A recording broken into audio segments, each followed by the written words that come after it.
반갑습니다. 어떻게 잘 계셨습니까? 이번에는 조금 주차가 좀 뒤로 가는 바람에 조금 한 달 반 만에 뵙는 것 같습니다. 예. 그간 무탈하게 건강하게 계셨다면은 그걸로 다행입니다. 엊그제 제가 서울에 올라왔는데요. 엊그제 올라와서 이제 소식을 들으니 구룡사 주지 스님이시던 각성 스님께서 이제 쓰러지셨다라는 얘기를 들었습니다. 그래서 어제 급하게 삼성 서울병원에도 다녀오고 이제 갔는데 중환자실에 계시니까 면회가 안 돼요. 그래서 이제 나오시는 스님들, 사제 스님들께 얘기를 들어보니 아직까지 좀 차도가 별로 없고 의식이 없으시다고 얘기를 들었습니다. 그래서 참 각성 스님께서는 이제 저보다는 한참 선배이시지만은 한 17, 18년 전에 통도사 감로당에서 한 1년간 같이 생활을 한 적이 있고, 또 그때 이제 스님을 바라보면은 항상 후배 스님들 잘 챙기시고, 또 항상 통솔력도 있으시고, 또 항상 자비로운 마음으로 후배들을 이렇게 챙기시는 분이셨는데, 갑자기 또 그렇게 되셨다는 소식을 들으니 참 마음이 많이 좋지 않았습니다. 그래서 여러분 불자님들께서도 아마 알고 계시는 분은 알고 계실 것이고, 또 오늘 처음 듣는 분도 계실 거지만은 우리가 좀 마음 모아서 기도를 좀 해야 되지 않을까. 얼른 쾌차해가지고 또 종회위원도 직도하시고 계셨는데 좀 더 많은 일들을 또 종단을 위해서, 또 후학들을 위해서, 또 많은 불교 종단을 위해서 많은 일들을 좀 하실 수 있었으면 얼른 쾌차해서 일어나셨으면 하는 그런 마음이 있습니다. 그래서 여러분들 잠깐만 합장하고 기도 잠깐만 하겠습니다. 예, 제가 읽은 다란이는 야광보살 신묘 다란이라고 해서 법화경에 나오는 약사열애불의 전신인 야광보살의 다란이입니다. 그래서 중생의 병을 고쳐주시는 약사열애 부처님의 다란이를 한 3번만 독송하고 오늘 본문을 시작하도록 하겠습니다. 아님 안네 마마네 지레자리제 사마사리 다위 선제 목제 목다리 사리아위 사리상리 사리사예 아사예 아기니 선제 사리다라니 아로가바사 파자비사니 네비제 하변다라 네리제 아단다파레 수지구구레 모구레 아라레 파라레 수가차 하삼마삼니 불타비기리 질제 달마파리 자제승가 열구산에 바사바사 수지만다라 만다라 사야다 우루다 우루다 교사랴 악사라 악사야 사야 하바루 암마야 나다야 하님 암메 맘마네 지레자리제 사마사리 다위 선제 목제 목다리 사리 아위 사리 상리 사리 사예 아사예 아기니 선제 사리 다라니 아로가바사 파자비사니 네비제 하변다라 네리제 하단다파레 수지구구레 모구레 하라레 파라레 수가차 아삼마삼리 불타비기리 질제 달마파리 자제승가 열구산에 바사바사 수지만다라 만다라 사야다 우루다 우루다 교사랴 악사라 악사야 사야 하바로 아마야 나다야 아니마니마네 맘마네 지레자리제 사마사리 다위 선제 목제 목다리 사리야위 사리 상리사리사예 아사예 하기니 선제사리 다라니 아로가바사 파자비사니 네비제 아변다라 네리제 아단다파레 수지구구레 모구레 아라레 바라레 수가차 아삼마삼리 불타비기리 질제 달마파리 자제 승가열구 사네바사바사 수지만다라 만다라 사야다 우르다 우르다 교사랴 악사라 악사야 사야 하바로 아마야 나다야 하원이 차공덕 보급어 일체하등 혀중생 당생극락국 동균무량수 계공 성불도. 예, 됐습니다.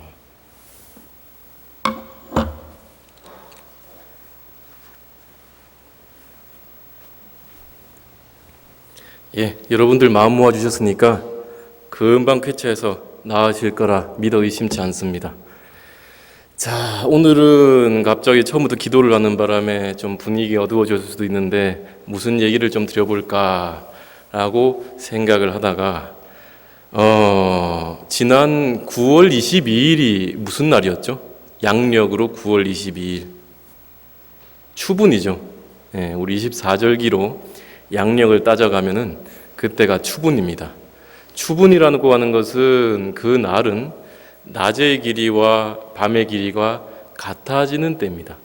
그래서 추분을, 즉 올해 기점으로 하면 9월 22일 기점으로 한다면은 그날부터 쭉 어떻게 되느냐?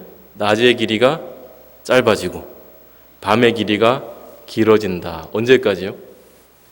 동짓달까지. 동짓날이 밤의 길이가 가장 길죠. 그래서 추분으로부터 시작해서, 추분은 낮과 밤의 길이가 같은데 낮과 밤의 길이가 같은 추분부터 동짓 때까지는 밤의 길이가 점점 이제 길어지는 때이다라고 얘기합니다. 그래서 추분이 이제 지나고 보니까 오늘이 9월 며칠이죠? 27일입니까? 네, 벌써 27일이면 5일이 지났다, 그죠? 그러다 보니까 어떻습니까? 바깥에 보시면은 일단은 제일 눈에 띄는 것은 가로수의 나뭇잎 빛깔이 바뀌었습니다.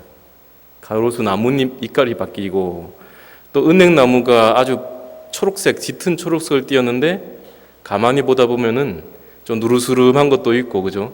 또 은행나무들도 다 근기가 달라가지고 어떤 은행나무는 아직까지 파릇파릇하고 또 어떤 은행나무는 좀 노르스름해가 떨어질 기미를 보이고 이렇습니다. 나뭇잎 빛깔이 바뀌었고 또 가만히 들여다보면 뭐가 바뀌었습니까? 하늘빛이 바뀌었지 않습니까? 하늘빛이 바뀌고 또 내리쬐는 햇살이 물론 낮에는 좀 뜨겁긴 한데 그래도 그 빛깔이 바뀌어 있죠. 또 밤이 되면은 이제 귀를 기울여 보면은 풀벌레 소리가 더 우렁차지고 더 깊어졌습니다. 또한 더 청명해졌고 밤에 바라다보는 달빛의 기운도 더 차가워진 듯한 느낌이 들면서 좀 더 시원해졌습니다.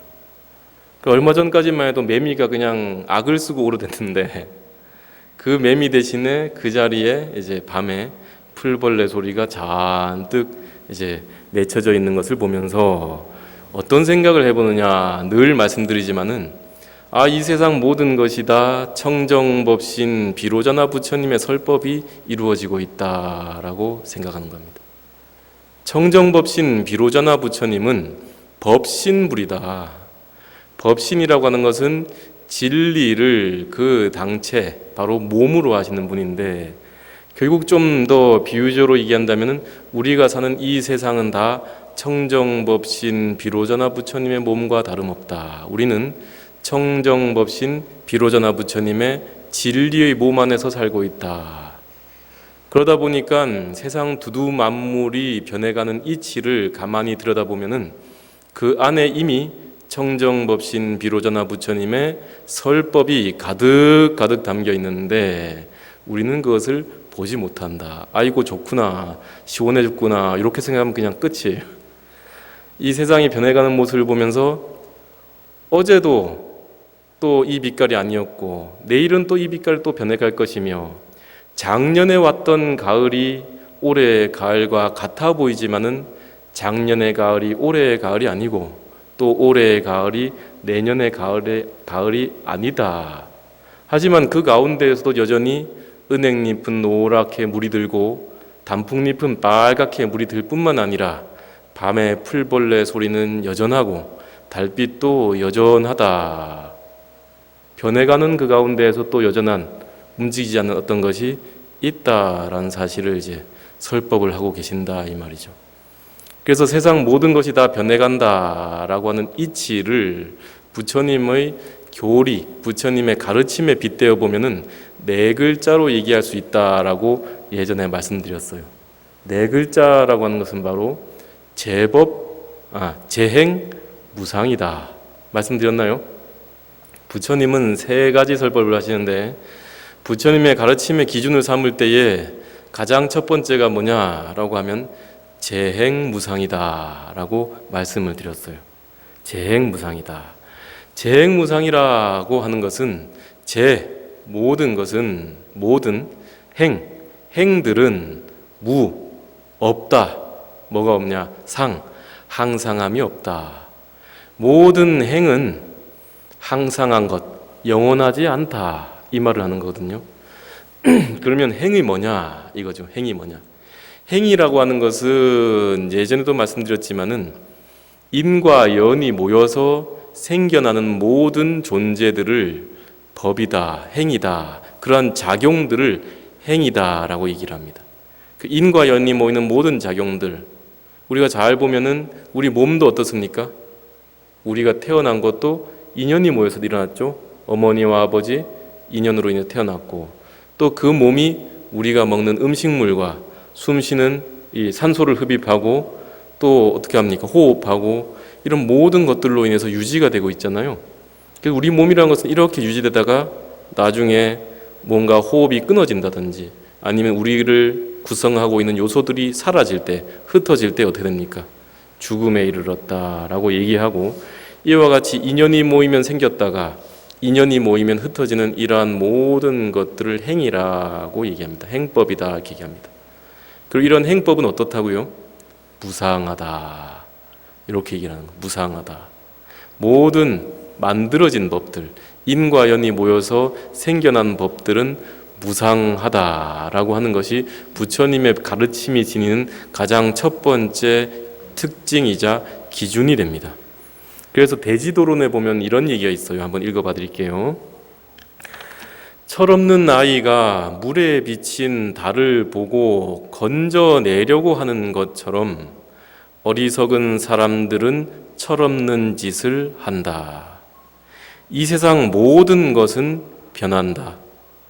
변하는 것을 영원한 것이라 착각하지 말라. 자기 자신이 변하고 있는 줄은 모르고 영원한 것처럼 생각하는 것이 바로 어리석음이다. 여러분들도 좀 변했을까요? 안 변했을까요? 여러분들도 올해가 지나면은 한 해가 지나면은 연세들을 하나씩 더 잡수시겠죠? 그러면 그 해가 변하면 변할수록 우리가 1년이 가고 2년이 가고 10년이 가고 20년이 가면 그리고 한 100년이 갖다 쳐봅시다. 100년 뒤에 여기에 남아있을 사람 있을까요? 없을까요? 100년 뒤에는 여기서 제가 둘러봤을 때 제일 젊어 보이는 저조차도 이 자리에 남아있을 수가 없습니다. 100년 뒤에 남아있을 수가 없죠. 그래서 모든 것은 다 변해가고 생겨난 것들은 사라지게 마련이다라고 하는 것이 바로 재행무상의 가르침이고 모든 것은 변해간다 했을 때에 은행나무도 변해가고 또 구름도 변해가고 풀벌레 소리도 변해가고 다 변해가고 마지막으로 인간마저도 다 변해가는데 그 변해가는 것 가운데에서 내 것이라고 할 만한 것이 있을까요? 붙잡을 만한 것이 있을까요? 변해가는 그 속에서 지나가 버리는데 붙잡아지나요? 안 잡아지지. 그래서 모든 것은 다 변해갑니다. 영원히 나와 함께 살아갈 줄 알았던 가족도 언젠가는 다 헤어지게 되고요. 내 것이라고 생각했던 재물, 명예 등등 모든 것들이 다 시간이 흘러가면 무너지게 마련이고 사라지게 되게 된다라고 하는 것이 바로 부처님의 가르침입니다. 얼마 전에 요즘은 제가 서울에보다는 통도사 암자에 많이 기거를 하는데요. 통도사 암자에 기거하다 보니까 이상하게 이 계절 바뀔 때 되면은 많이 돌아가십니다. 많이 돌아가셔요. 혹시 아십니까? 희한하게 사람이 이렇게 절에 보다 보면 절에는 뭐 제사도 들어오고 하잖아요. 그럼 계절 바뀔 때 연세 드신 분도 마찬가지고 또 이 낙엽이 떨어지듯이 그때 제일 많이 가셔. 희한하게 추워질 때 계절이 바뀔 때. 그래서 하루는 이제 한 분 연세 드신 거사님 한 분이 돌아가셨다라고 해서 이제 입관도 봐드리고 또 여러 가지 이제 시다림을 가가지고 기도도 해드리고 했는데 이제 어디를 따라갔느냐라고 하면 부산 영락공원이라고 있어요. 그 화장장이 있습니다. 그 화장장에 따라가게 됐는데 예전에는 거기에 이제 의식을 할 수 있도록 돼 있는데 요즘은 그렇게 안 돼 있고 이 모니터가 하나씩 달려 있어요 주변에.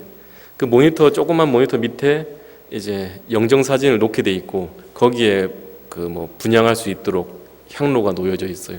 그런데 그게 한 공간, 이 넓은 법당만한 공간이 있다 그러면 벽마다 빼곡히 이렇게 들어가 있고 그 화면 하나하나마다 그 모니터 하나마다 이제 관을 어떻게 합니까? 태우는, 바로 화장하는 그 모습이 마지막 모습을 보여주는 장면이 있더라고요. 그 거기를 따라갔다가 이 홀에 떡 들어갔더니 거기는 교회 다니는 분도 있을 것이고 천주교 성당 다니는 분도 계실 것이고 또 불교 절에 다니시는 분도 계실 것이고 뭐 종교가 없는 분도 계실 것이고 이런데 그 모든 그 앉아있는 사람들의 모습이 다 평등해 보이더라라는 겁니다. 평등해 보이더라.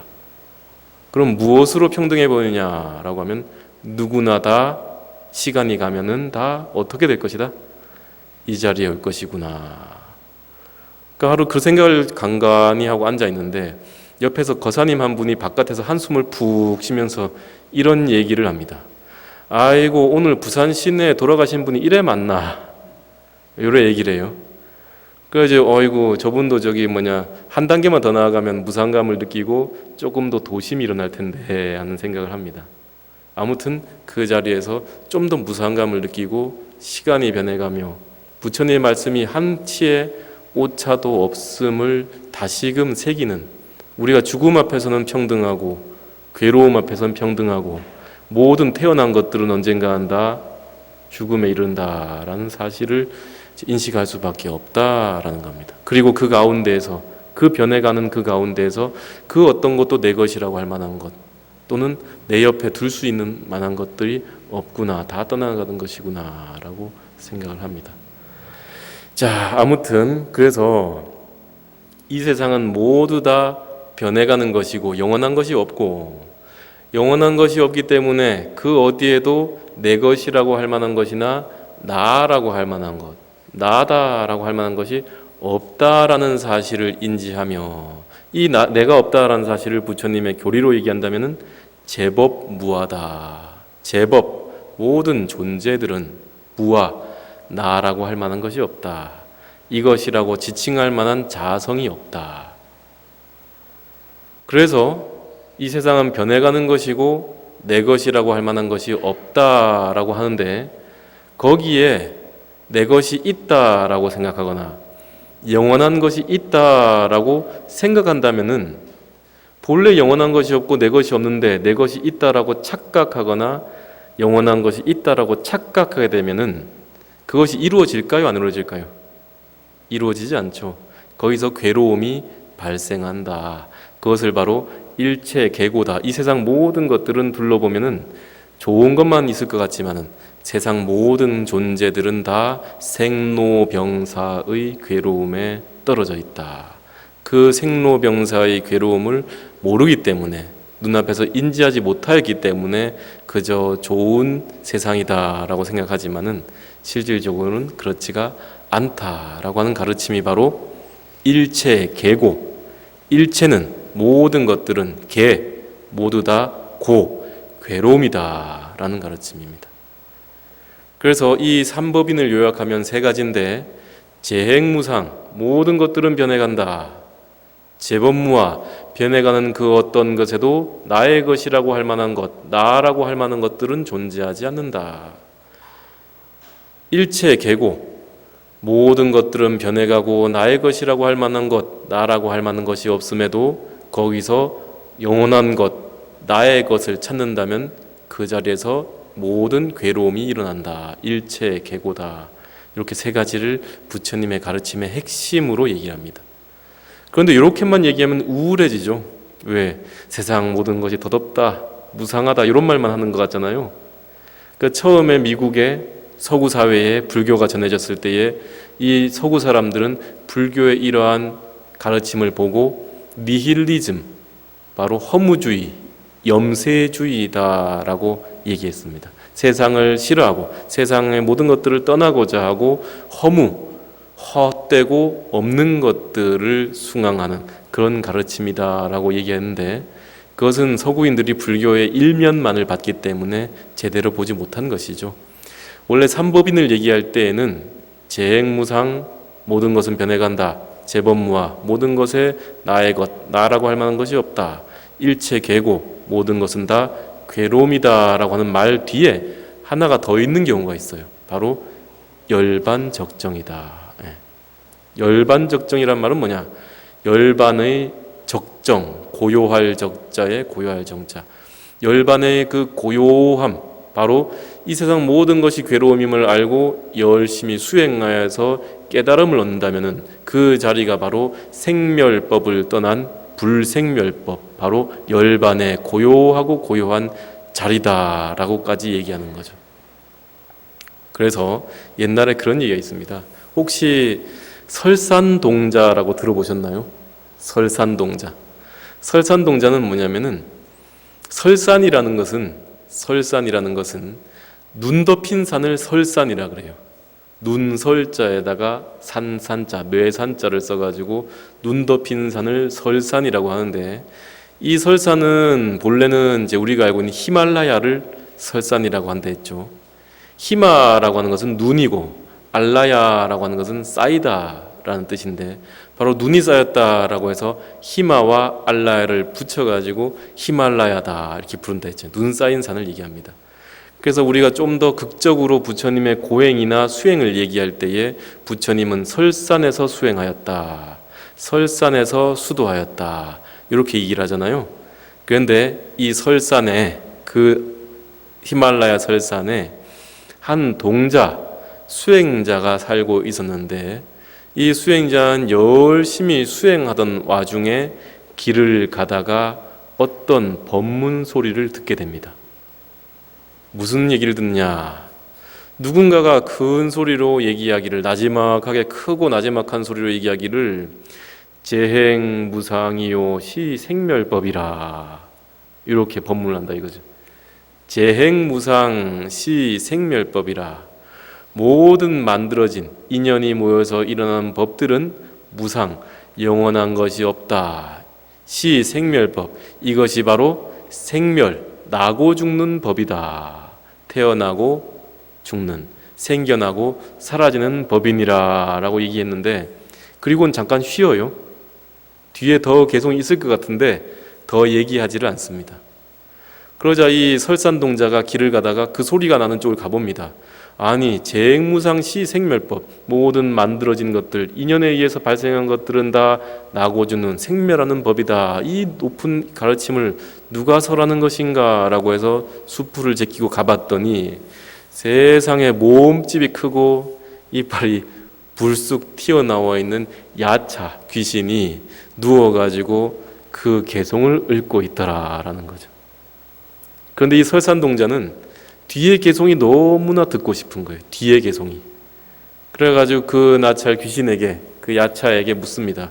아니, 당신께서 방금 설하시는 그 법문 뒤에는 내용이 더 있을 것 같은데 그 뒤에 내용을 좀 일러주십시오 라고 얘기했더니 공짜로 되나 이럽니다.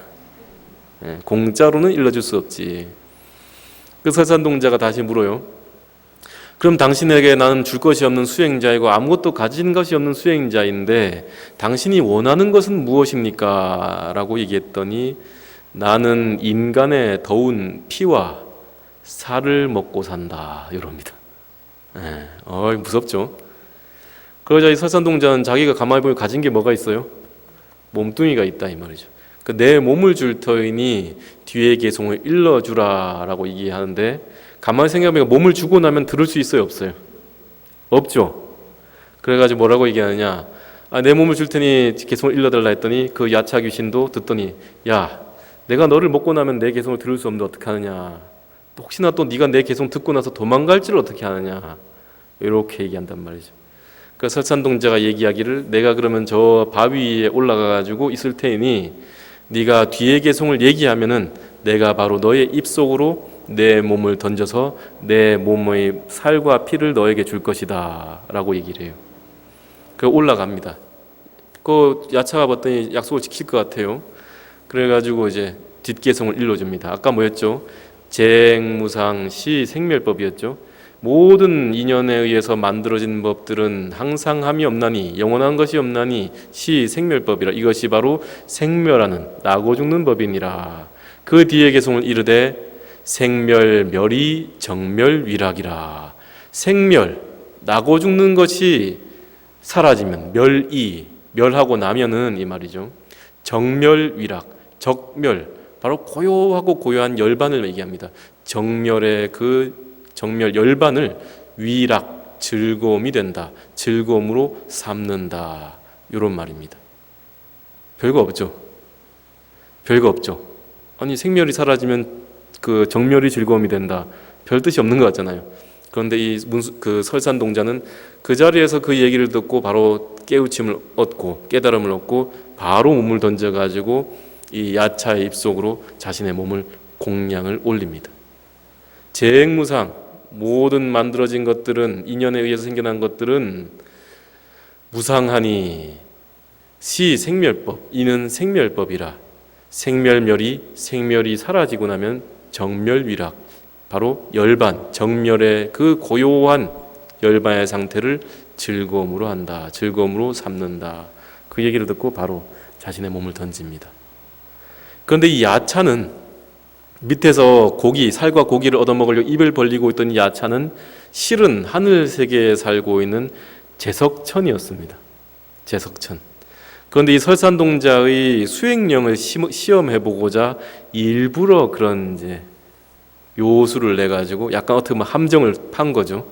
그런데 이 설산동자의 진심, 위법망구, 법을 위하여 망구, 자신의 몸을 잇는, 자신의 몸을 버리는 그 모습을 보고 바로 떨어지는 설산동자를 자신의 두 팔로 이렇게 안아가지고 귀의합니다. 당신의 그 뛰어난 위법망구, 몸을 버려서라도 진리를 얻고자 하는 그 구도의 정신에 귀의합니다 라고 합장을 합니다. 그 여러분들이 어디 산중에 사찰이나 벽화에 가면은 별의별 벽화가 다 있는데, 동자가 한 명이 합장하고 언덕 위에서 뛰어내리고 그 밑에서 그 무섭게 생긴 신이 두 팔을 이렇게 벌리고 있는 모습을 보면, 이 설산동자 구법 이야기구나, 설산동자 이야기구나, 이렇게 하시면 돼요. 아무튼 그런 얘기를 하더라. 이게 무슨 말이냐라고 얘기한다면은, 이제 우리가 삼법인을 얘기할 때에 이제 재행무상, 모든 것은 다 변해가고, 재법무화, 모든 존재의 나라고 할 만한 것, 내 것이라고 할 만한 것이 없다라고 얘기하고, 일체계고, 이 세상 모든 것들이 다 영원하지 않고 내 것이라고 할 만한 것이 없는데, 거기서 나의 것을 찾고 나를 찾는다 보면 뭐가 생긴다? 괴로움이 생긴다 해서 한 단계 더 나아가서 생멸법을 떠나게 되면 뭘 얻는다? 적정안온한 열반락을 얻게 된다. 생멸을 떠나면은 열반 적정한 안온한 그 열반락을 얻게 된다라는 사실을 아셔야 됩니다. 그럼 어떻게 생멸을 떠나서 열반적정의 안온한 열반적정의 낙을 누릴 수 있습니까? 라고 하면 큰 마음을 쓰면 된다라고 얘기합니다. 큰 마음.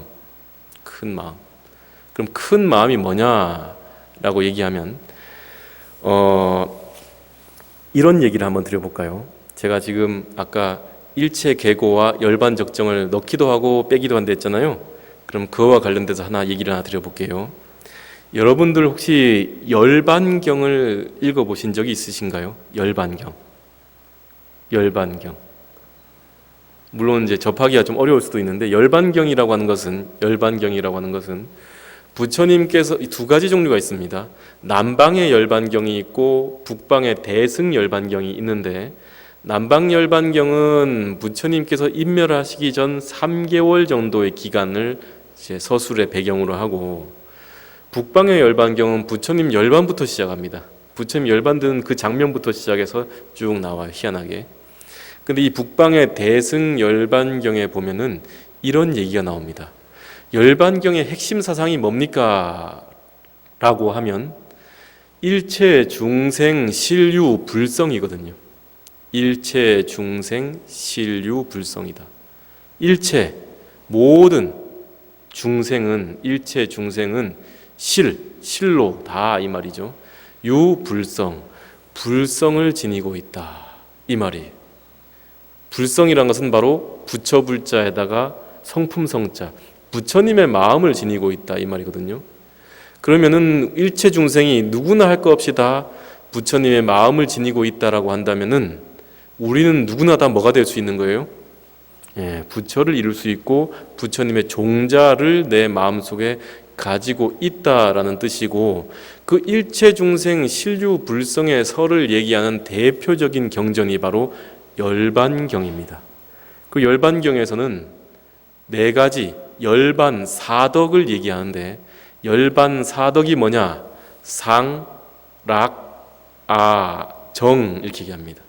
상락아정을 이루겠나이다. 상락아정의 열반을 이루겠나이다. 이렇게 얘기하거든요. 그럼 상, 락, 아, 정이 뭐냐? 상은 항상할 상자요. 락은 즐거울 락자며, 아는 나 아자, 자아할 때 아자고, 정은 깨끗할 정자예요. 그런데 왜 상락아정을 얘기하느냐라고 하면, 이 상락아정 이전에 초기 부처님 설법에는 네 가지 사념처관이라는 것도 있고 여러 가지 관이 있는데, 거기서 이런 얘기를 합니다. 자 보세요. 원래는 이 세상 모든 것은 재행은 어떻다 했습니까? 재행은 무상이다라고 얘기 드렸죠. 항상한 것이 없다. 무상이에요. 이 세상 모든 것들은 무상하다, 흘러간다라고 얘기했는데, 열반경에 오게 되면 뭐라 그럽니까? 상이다, 항상하다. 불성은 항상하다. 부처의 본성은 항상하다. 이렇게 얘기합니다. 그러면 그 다음에 무상, 그 다음에 고, 일체 괴고라 했죠. 이 세상 모든 것은 다 괴로움이라 했잖아요. 그런데 열반경 오게 되면 뭐라고 하냐? 상 다음에 뭐였죠? 락. 바로 부처님의 법을 따르고 실천하는 그 자체가 바로 락이다. 그 고에서 락으로 바뀌어요. 그 다음에 무아였죠. 제법무아. 이 세상 모든 것이 나라고 할 만한 것이 없고 나의 것이라고 할 만한 것이 없다라고 얘기하는 무아인데, 무아에서 뭘로 바뀝니까? 상락 아다. 진아가 있다 이렇게 얘기합니다. 요즘은 진아가 참나하다 보니까 그게 아뜨만이랑 뭐가 다르냐라고 비판하시는 분도 있는데, 그건 이해를 잘 못하기 때문이라고 생각합니다. 그래서 무아에서 아로 돌아와요. 그다음에 맨 마지막은 이제 이 몸은 바로 부정하다, 깨끗하지 않은 것이다. 우리 몸은 언젠가는 사라질 몸이고 이 모든 구멍으로 더러운 것이 흘러나오는 그런 몸뚱아리인데, 요때 되면 여기 부정에서 어디로 갑니까? 상락아 정, 깨끗하다. 내 몸 자체가 어떻게 합니까? 불성을 지니고 있는 이 몸 자체로서 어떻게 합니까? 기도를 하고 수행을 하고, 기존에 말씀드렸듯이 번뇌의 악업을 짓는 신구의가 아니라 부처님의 불사를 짓고 진언을 외우고 기도를 하고 선업을 행하는 신구의 삼밀로 바뀐다 했잖아요. 그래서 이 몸은 더 이상 부정한 것이 아닌 인식으로 바뀌게 됩니다. 그래서 뭐냐? 무상, 고, 무아, 부정에서 상, 락, 아, 정으로 열반경에서는 대대적인 바뀜이 일어나요. 이것을 비유적으로 뭐라고 얘기하느냐라고 하면, 옛날에 어떤 나라에 의사가 있었으니 이 의사는 중생들의 병을 고치기 위해서 그 의약품 가운데 가장 뛰어난 약효를 지닌 제호를 가지고 다스렸다. 제호라고 하는 것은 여러분들이 혹시 들어보신지 모르지만 우유를 발효시키면 치즈가 되죠. 그 중간에 요구르트 됐다가 치즈가 되잖아요. 이 치즈 단계의 꼬들꼬들한 이 우유를 굳힌 것을 제호라고 했습니다. 옛날에 이 제호를 약으로 썼었어요. 그 제호는 약 중에 가장 귀한 약이다라는 대우를 받았기 때문에 제호미라는 말을 쓰기도 해요. 법화경에서는. 근데 이 제호를 모든 중생들의 병을 고치기 위해서 옛날 의사가 약으로 썼는데 중생들의 병은 어떻습니까? 다 다르잖아요. 그러니까 이 우유약만 써가지고 고쳐집니까? 안 고쳐집니까? 안 고쳐진다 이 말이죠. 그리고 우유약을 쓸 때 제일 귀한 약인 이 우유약을 쓸 때가 아니다 이 말이죠. 새로운 의사가 그 나라에 와서 살펴보니 옛날 의사는 제호만을 가지고 모든 중생의 병을 고치려고 하는 것을 보고 국왕에게 신임을 얻은 뒤에 국왕에게 청을 올리기를 저 옛 의사를 내쫓아 주십시오. 저 옛 의사가 하는 처방을 중지시켜 주십시오. 그리고 앞으로는 이 나라에 제호를 가지고 약으로 쓸 수 없도록 칙령을 내려 주십시오라고 얘기를 합니다. 그러자 왕이 그 새로운 의사의 말을 듣고 제호를 약으로 쓰지 못하게 하고 이후에 이 새로운 의사는 팔미 8가지 맛을 내는 다양한 약을 통해서 중생의 병을 고쳐줬다. 쓴맛이 필요한 사람은 쓴맛의 약을 쓰고 단맛이 필요한 중생에겐 단맛의 약을 쓰며 떫은 맛이 필요한 중생에겐 떫은 맛의 약을 씀으로써 모든 중생의 병에 맞게 골고루 치유를 해나갔다. 그러던 어느 날 그 나라의 국왕이 병에 들었는데 병에 들은 국왕의 병은 반드시 이전에 쓰지 못하게 하였던 제호의 약으로 제호로만 고칠 수가 있었다. 그러자 왕이 스스로 자신의 입으로 칙령을 내려서 제호를 쓰지 못하게 했는데 자신의 병이 제호를 통해서만 치료가 될 수 있다는 사실을 알고 걱정 근심에 빠져 있자 새로운 의사가 와서 얘기하기를 왕이시여 이제는 드디어 제호를 약으로 써도 될 때가 왔습니다. 그러하니 왕께서는 제호를 약으로 쓸 수 있도록 칙령으로서 허용해 주시고 왕께서도 당신의 병을 제호로서 치료하십시오라고 해서 제호를 통해서 왕의 병을 치료합니다. 이 얘기가 참 오묘한 상징성을 띠고 있는데 이게 열반경에 나오는 얘기입니다. 무슨 말이냐?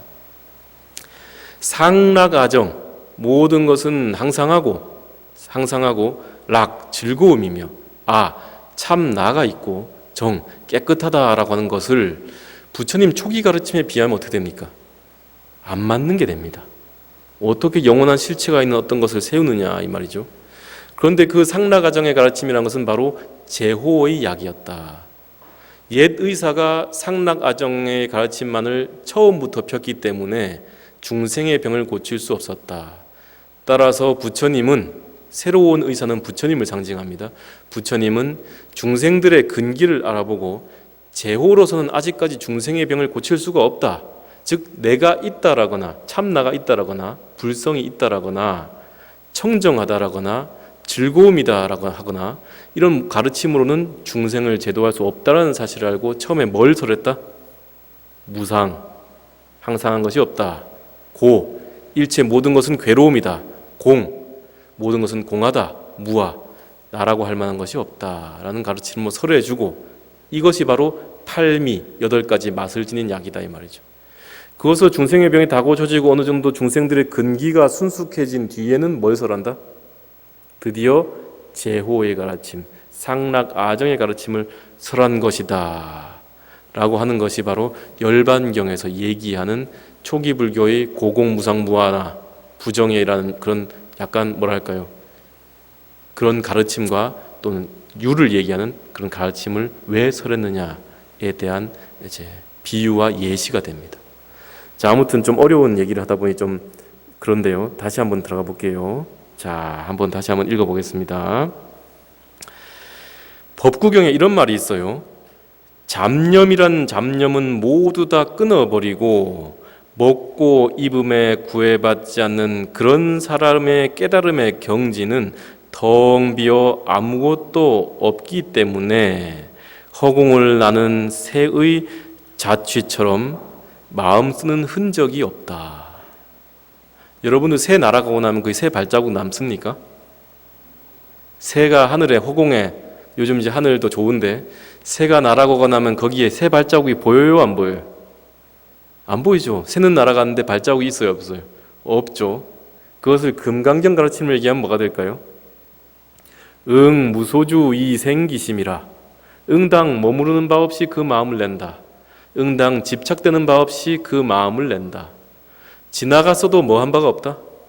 지나간 바가 없고, 행하였어도 행한 바가 없고, 베풀었어도 베풀었다는 생각조차 없고, 기도를 하면서도 내가 기도를 몇 배 했다, 3,000배 했다, 몇만 배 했다라는 사항이 없고, 그죠? 내가 절에 10년 다녔다, 20년 다녔다, 30년 다녔다라는 사항이 없고, 오로지 그저 행할 뿐이다. 요게 바로 새의 자취처럼 행하는 자의 마음이다 라고 얘기를 합니다. 그래서 여러분들이 좀 더 이제 큰 마음으로 사셔야 되거든요. 큰 마음으로. 그래서 오늘 하고 싶은 말은 무슨 말이냐라고 하면, 이 세상은 모든 것은 다 변해갑니다. 변해가요. 이 세상 그 어디에도 내 것이라고 할 만한 것이 없고, 나라고 할 만한 것이 없고, 내 몸마저도 세상이 세월이 가면은 변해가기 마련인데, 그 가운데서 변하지 않는 어떤 것이 있다라는 사실을 기억하셔야 된다. 열반적정의 안온함이 있듯이 그 안에서 어떤 변하지 않는 것이 있는데, 그것이 뭐냐? 바로 변해가는 그 가운데에서 진리를 볼 줄 아는 마음이 필요하다라고 얘기를 합니다. 그리고 그 진리를 볼 줄 아는 마음이 생기면 큰 마음을 쓸 수가 있어야 돼요. 큰 마음을 쓰는 그 중생을 일러서 대심범부다 이렇게 얘기합니다. 대심범부. 범부가 뭡니까? 중생이 범부인데, 중생은 중생인데 어떤 마음을 지녔어요? 대심, 클 대자에다가 큰 대자에다가 마음심자, 큰 마음을 지녔다 이 말이에요. 중생 안에 살고 있지만은 행하는 바는 여느 스님들 마음보다 못지가 않는다 이 말이죠. 그런 마음을 사는 불자님이 되어야 된다라고 얘기를 합니다. 옛날 어느 절에 도둑이 들었어요. 도둑이 들어가지고 이 도둑놈이 가만히 지켜보니까 절에 제일 많은 게 뭡니까? 답을 얘기해 버렸네. 쌀에 제일 많은 게 절이 아닌데, 그죠? 절에 제일 많은 게 뭡니까? 쌀이죠, 옛날에.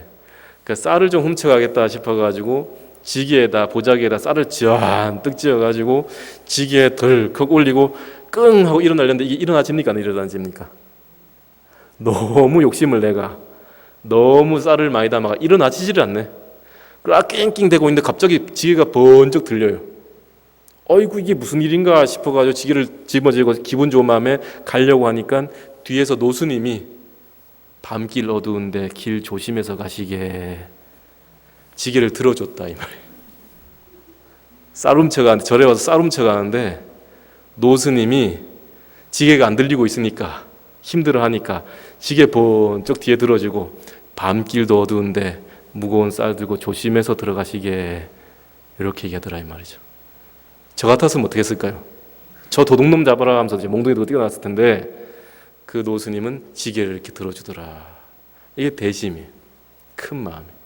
내 마음에 자꾸 작은 사소한 것들에 매이지 않고 큰 데 마음을 낼 수 있는 거예요. 제가 이 서울에 오기 전에 그 26살 먹은 청년 하나가 저희 절 이제 반야암인데, 반야암에 한 보름간 머물렀습니다. 그 보름간 머무르는데, 이 청년이 26 먹은 청년은 원래 배를 타는 청년입니다. 우리 여기 부산에 가면 한국해양대라고 있어요. 해양대학교. 거기 나와가지고 오면은 주로 이제 배를 많이 타는데, 그 군대를 일반 군대를 가지 않고 배를 타는 것으로서 군역을 마칩니다. 그래서 배를 뭘 타냐면은 LNG선, 천연가스 아시죠? 천연 액화가스, 그걸 운반하는 아주 큰 배가 있어요. 이 배를 타고 이제 이쪽 저쪽 세계 곳곳을 누비면서 그 LNG를 운반하는 그런 배를 타면서 군역을 이행하는데, 세상에 우리 같았으면은 방학 때 휴가 나오면 어디 갈까요? 놀러 가고 자기 바쁘잖아요. 세상에 절에 와 있겠다네. 그러나 15일 동안 저랑 같이 있었습니다. 그런데 이 청년이 실질적으로는 이제 절에 한 번 있었던 게 아니고, 예전에 손을 치고도 또 절에 한 달 넘게 머물렀었어요. 기특하죠. 기특해가지고 제가 맨날 뭐라고 했냐면, 야, 이름은 밝히면 안 되겠는데 여기 나오니까, 법우님은 전생에 스님이었는데 아마 스님 하려다가 못했거나 이제 아직 연이 닿지 않아가지고 아직 불가에 들어오지 못한 사람이니까 고마 머리 깎고 스님 하자.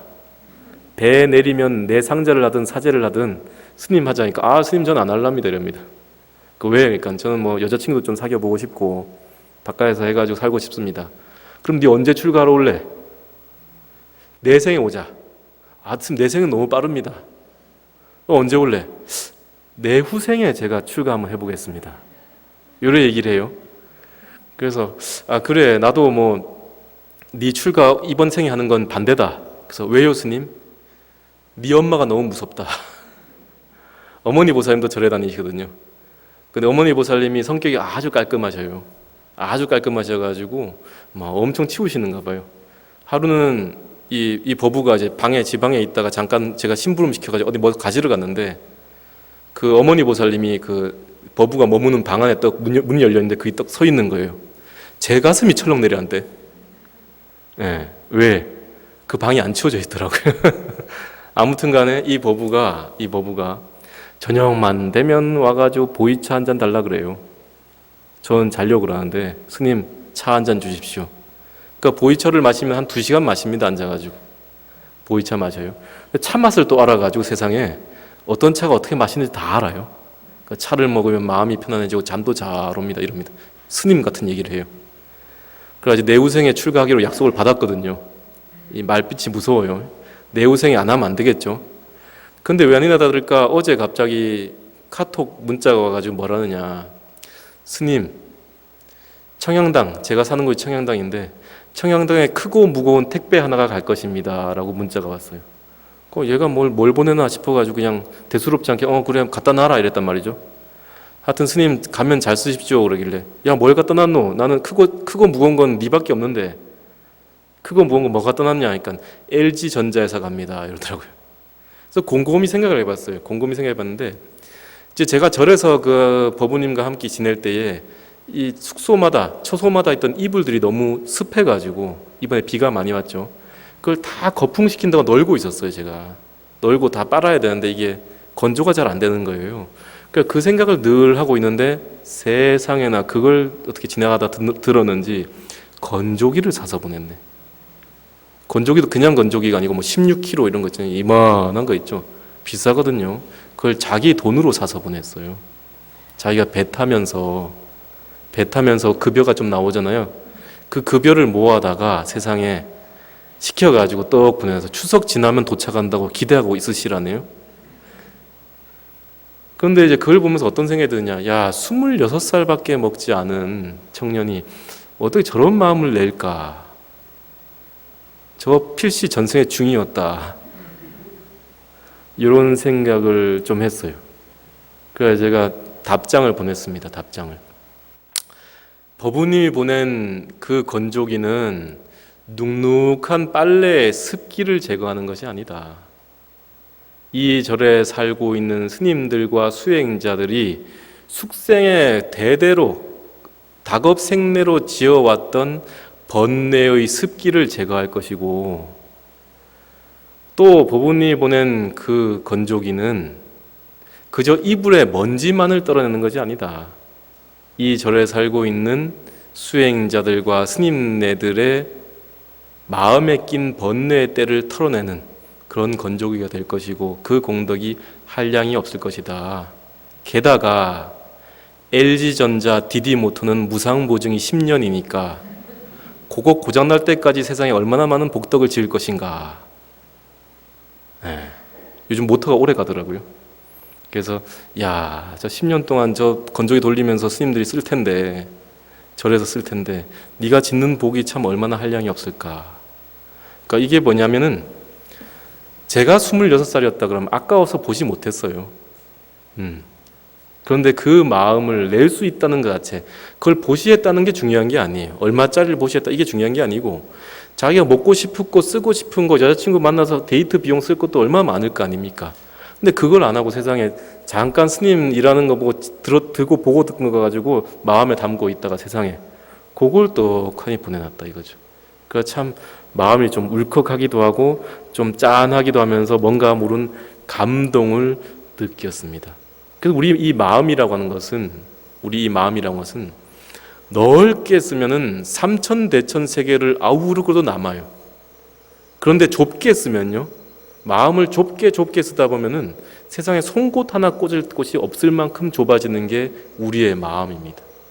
그리고 우리가 절에 다니고 수행을 하고 기도를 한다라고 하면 그 마음이 점점 넓어져서 대심의 범부가 되어서 세속에 몸은 깃들어 있을지라도 그 마음은 삼천대천 세계를 아우를 만한 큰 마음이 되어야 될 것인데 그렇지 못한 경우가 있다. 물론 이제 우리 열애사 불자님들 빼고요. 우리 열애사 불자님들은 아닙니다. 그런 생각을 좀 가져야겠다라고 얘기를 합니다. 자, 그 다음 옛날에 한 가지 더 얘기를 드린다면은 그 학생 말고 또 서울에서 저희 절에 한 번씩 오시는 불자님이 계시는데 이 불자님이 통영이 고향이에요. 그 통영 고향에 갔다가 이제 사업을 하시는 분인데 이제 차를 타고 저희 절에 올려다가 그 당시에 하필 또 코로나가 갑자기 확산세에 있어가지고 전체 신도분들께 문자를 보내서 코로나가 확산세에 있으니 저희 절은 법회와 공양과 일절 모임을 하지 않습니다라고 문자를 발송했거든요. 그러다 보니까 이분이 올라오시다가 저희 절로 오시다가 절에 가면 안 되겠구나 해서 발길을 돌려서 서울로 올라갔어요. 근데 서울로 올라가서 거의 도착하던 와중에 차 사고가 났습니다. 교통사고가 나버려요. 차가 에쿠스인가는 아주 큰 차 있죠. 그 차였던 걸 알고 있는데 그게 폐차가 될 만큼 다 부서지고 그 사람도 여기 좀 이마에 멍이 이렇게 들고 여기도 좀 찢어지셨어요. 나중에 오셨을 때는 이제 다 나았지만은 그렇게 될 만큼 크게 좀 이제 다치셨는데 또 더 크게 다치는 건 없었대요. 가슴팍만 좀 멍이 좀 심하게 드시고 보살님도 또 그렇게 되시고 내외분이 다 그렇게 됐어요. 근데 이분이 이제 병원에 좀 치료를 받고 나중에 저희 절에 오셔가지고 한다는 말씀이 아이고 제가 그래도 절에 물 나오게 땅도 좀 파고 기도 열심히 해서 그런가 이렇게밖에 안 다쳤습니다. 이렇게 얘기하시는 거예요. 제 같았으면 그렇게 생각 안 해요. 내가 열심히 기도하고 보시면 안 했는데 사고가 왜 나노? 이래 했지. 그런데 그 마음 하나가 보면은 그 마음 하나 때문에 이분은 결코 어려운 일이 이제 오지 않을 거예요. 그 마음이 어떠한 어려움이나 난관도 다 겪어낼 수 있을 만한 큰 신심과 대심을 지닌 그런 대심의 마음이기 때문에 어떤 어려움이라도 그 마음 앞에서는 그냥 눈 녹듯이 사라져 버린다. 마치 무쇠솥을 뜨겁게 달고 놨다 이 말이죠. 벌겋게 달궈진 무쇠솥에 눈동이가 펑펑 한방눈이 떨어져요. 한방눈이 그 무쇠솥에 앉을 수 있어요, 없어요? 없죠. 무쇠솥에 닿기도 전에 사라져 버립니다. 마찬가지로 신심으로 단련된 대심범부의 그 마음에는 어떤 눈송이와 같은 시련이 와도 눈과 같은 시련이 와도 그 시련을 닿기도 전에 녹아버려요. 대심의 마음을 가진 사람은 두두물물이 변해가는 은행나무 잎이 변해가는 모습을 보고 하늘 색깔이 변해가는 모습을 봐도 거기서 부처님의 설법을 듣고 불보살의 음성을 듣는데 그런 마음이 갖춰지지 않은 사람은 눈앞에 부처님이 와서 나타나서 설법을 해줘도 알아듣지 못한다. 부처님 당시에 한 노파가 있었으니 그 노파의 행색이 너무 초라하여서 아난존자가 부처님께 청하기를 부처님의 거룩한 모습을 보여주기만 하면 저 노인은 부처님의 마음을 내고 부처님께 귀의하여서 더 좋은 복락을 얻을 것이니 그런데 부처님은 왜 저 노파에게 자신의 모습을 보여주지 않습니까? 라고 얘기했더니 부처님이 얘기합니다. 저 사람은 나와 인연이 있는 사람이 아니다. 그 대지도론에 이르기를 부처님이 그래도 하도 아난존자가 청을 하길래 노파 앞에 서면은 그분이 뒤로 돌아서고 그 뒤로 가면은 또 뒤로 서고 밑에서 쳐다보면 위를 보고 위에서 보면 아래를 보고 이렇게 돼서 절대 부처님 모습을 볼 수 없었다라고 이야기하거든요. 근데 그 이야기가 정말로 그렇게 해서 있는 게 아니고 우리가 눈뜬 장님이 많다 이 말이에요. 기도를 하고 열심히 수행을 하고 절에 나오지만은 우리가 있는 그 자체에서 어떤 항상 신심이 갖추어진 대심범부라고 한다면 부처가 없는 곳에서 부처를 보고 돌부처가 화연하는 모습을 보겠지만은 우리의 마음 안에 진짜 손끝 하나 꽂을 수 없는 난 마음만 지니고 살아간다면은 부처가 눈앞에서 그 모습을 짐짓 시연해 주려고 하여도 부처를 볼 수 없다. 이런 말을 한번 드려봅니다. 그래서 이제 우리가 이제 절에 다니시고 또 기도를 하시잖아요. 근데 열애사 불자님들은 대단한 분들이십니다. 저 일요일마다 이렇게 제가 이제 한 3년 올해 지금 10월이죠. 이제 9월이죠. 그 이제 2달 더 있으면 벌써 열애사 온 지가 3년입니다. 3년 동안 법문한답시고 이렇게 어줍지 않은 말들을 하고 있었는데 항상 이렇게 둘러보다 보면은 이제 눈에 익어요. 불자님들 모습이 눈에 익어요. 어느 분들은 맨날 보이시는 분들이 있고 또 언제 오셨다 이렇게 왔다 갔다 하셔도 눈에 다 익으시더라고요. 그런데 이제 불자님들께서 이제 수행을 좀 더 열심히 큰 마음을 가지고 항상 두두물물 속에서 부처님을 발견할 수 있는 이제 그런 불자님들이 되셨으면 좋겠으며 마지막으로 이제 여러분들이 또 오늘 기도하시고 또 돌아가시더라도 항상 우리 열애사 구룡사 주지스님이신 각성스님 쾌차하실 수 있도록 마음속으로 기도 간절하게 부탁드리겠습니다. 예, 이상 여기서 마치겠습니다. 근념하였습니다.